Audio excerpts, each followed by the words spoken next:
ආයුබෝවන්. ඕන් සුබ දවසක් කියලා ප්‍රාර්ථනා කරනවා හැමෝටම. ඉතින් අද දවසේ කතා කරන්න ගත්තේ මේ අපි දැකපු අපේ රට තුල පහළ වෙච්ච ඉතාමත් ශ්‍රේෂ්ඨ ස්වාමින් වහන්සේ නමක් මෑත කාලීනව ධර්මය කියන දේ ලෝකෙට බෙදා දෙන්න. ධර්මයේ මේ ලෝකේ තියෙනවා. තිබුණට නිවැරදි විදිහට මේක ලෝකෙට තරමක් දුරට හෝ ගෙනියන්න උත්සාහ කරන මීවන පලානේ සිරි ධම්මාලංකාර ස්වාමින් වහන්සේට සුබම සුබ උපන් දිනයක් වේවා කියලා ප්‍රාර්ථනා කරනවා.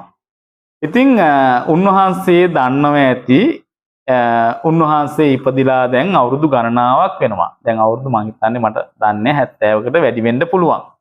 ඉතින් උන්වහන්සේ දන්නවා අද උපන් දිනයක් නැති බව. මමත් දන්නවා අද උපන් දිනයක් නැති බව. හැබැයි උන්වහන්සේත් මමත් ඔබත් හැමෝම ඉපදෙනවා මැරෙනවා හැම මොහොතකම. නමුත් සම්මතයේ අපේ ගොඩාක් දෙනා මීවන පලානේ ස්වාමින් වහන්සේට ඕන් සුබ පතනවා උපන් දිනේ වෙනුවෙන්.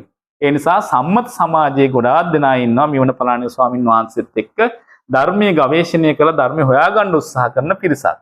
ඒ පිරිස දැනුවත් කිරීම සඳහා තමයි මා මේ අද මේ කතා කරන්නේ. අප්‍රේල් මාසේ 12 වෙනිදා මට දැනගන්න ලැබුණා උපන් දිනය උන්වහන්සේගේ කියලා.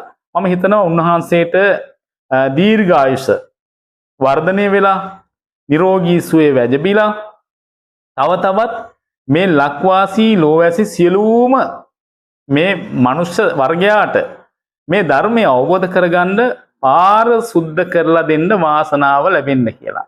ඉතින් අපේ උතුමන් වහන්සේට ඒ වගේම තවත් ධර්මයේ දැකපු ස්වාමින් වහන්සේලාට ජීවිත ආයුෂ වර්ධනය වෙන්න මේ ලෝකයේ ඉන්න මිනිස්සුන්ට තව තවත් නිරෝගී සුවය ලබන්න නිවන් සුවය ලබා ගන්න වාසනාව ලැබෙන්න කියලාත් මම ප්‍රාර්ථනා කරනවා.